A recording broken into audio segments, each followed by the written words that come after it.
ইন্টারভিউতে AIML engineer higher করার ক্ষেত্রে কোনটা কোনটা আপনি রেড ফ্ল্যাগ মনে করেন যে আচ্ছা এটা হইলে এরে নেওয়া যাবে না, আর এটা হইলে okay we can move forward, সিবিতে হোক অথবা ইন্টারভিউতে হোক, what is your red flag? আর ওয়াও ফ্যাক্টর একটা তো বলছেনই যে নিজে হ্যান্ডসন করছে কিনা, আরো যদি কিছু থাকে আর কি। এইখানে খুবই ইন্টারেস্টিং একটা ব্যাপার আছে। ধরেন আমরা আমরা জানি যে একটা প্রবলেম হার্ড বা তার হয়তো পারার কথা না। সো সেই প্রবলেমটাতে সে কিভাবে অ্যাপ্রোচ করতেছে, হ্যাঁ, প্রবলেমটাকে সে কিভাবে অ্যাপ্রোচ করতেছে সেইটা একটা মেজর ফ্যাক্টর। যে কারণ রিসার্চ বলেন বা এই ধরনের ঘুরে ফিরে রিসার্চের একটা বড় পার্ট থাকে এমএলএ। সো সেই ক্ষেত্রে আসলে তাকে তো মানে হাল ছেড়ে দেওয়ার মতো মানসিকতা থাকলে হবে না। সো একদমই টোটালি আননোন সেই জিনিসটাকে আসলে সে চিন্তা করার চেষ্টা করতেছে কিনা, এইটা একটা বড় ফ্যাক্টর।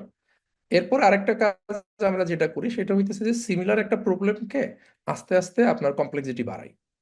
ধরেন শুরুতে একটা খুবই সিম্পল প্রবলেম দেওয়া হইলো, দেন তাকে বলা হইলো যে ওকে ফাইন, এইটার লিমিটটা বেড়ে যাবে, এখন আপনি কিভাবে জিনিসটাকে সলভ করবেন। এরপরে ধরেন লিমিটটাকে হয়তো একটা এক্সটেন্ডে বাড়ানো হয়েছিল, আরো বেশি বাড়ানো হইলো বা নতুন কিছু প্যারামিটার অ্যাড করা হইলো। এই অবস্থাতে আপনি আসলে জিনিসটাকে কিভাবে সলভ করবেন। সো প্রত্যেকবারই দেখা যাইতেছে যে কমপ্লেক্সিটি গুলা বাড়তেছে। সো সে তখন ওই জিনিসটাকে টোটালি কিন্তু তাকে আগের সলিউশনটাকে টোটালি ফেলে দিয়ে নতুন করে আবার তাকে কনস্ট্রাক্ট করতে হইতেছে। সো এটার মধ্যে সে আসলে কত দ্রুত ব্যাপারটাকে ক্যাচ করতে পারে। হ্যাঁ। সো দেখা যায় যে ধরেন আমরা এমনও অনেক হয়েছে যে পুরা 2 মাস ধরে আমরা ট্রেন ট্রেন করাইছি, পরে যায় দেখা গেছে যে খুবই সিলি কোনো একটা মিস্টেক হয়েছে। হবে, স্বাভাবিক। সো এইখানেই হইতেছে ব্যাপারটা যে কত দ্রুত আসলে আমরা রিকভার করে নিয়ে আসতে পারি। সো আমাদের কিন্তু ধরেন সাকসেস কেস খুবই কম। সো আমরা ফেইলিয়রটাকে কতটা ছোট করতে পারি, এই জায়গাটাতে আসলে সাকসেস। হ্যাঁ। সো এই যে জার্নিটা, রিসার্চের জার্নিটা, এই জার্নিটা আসলে টোটালি এরকম যে আমি আমি আসলে কন্টিনিউয়াসলি ফেল করতেই থাকবো। ওয়ান্স আমি একটা ভালো মানে অনেকগুলো ফেল কেস বাদ দিয়ে যখন আমি একটা সুন্দর সাকসেস কেস দাঁড় করাইতে পারতেছি, ওইটাতে আমি যত তাড়াতাড়ি যাইতে পারি। সো এখানে আসলে ফেল অ্যাভয়েড অ্যাভয়েড করার আসলে আমার কোনো চান্স নাই। I need to fail fast. হ্যাঁ।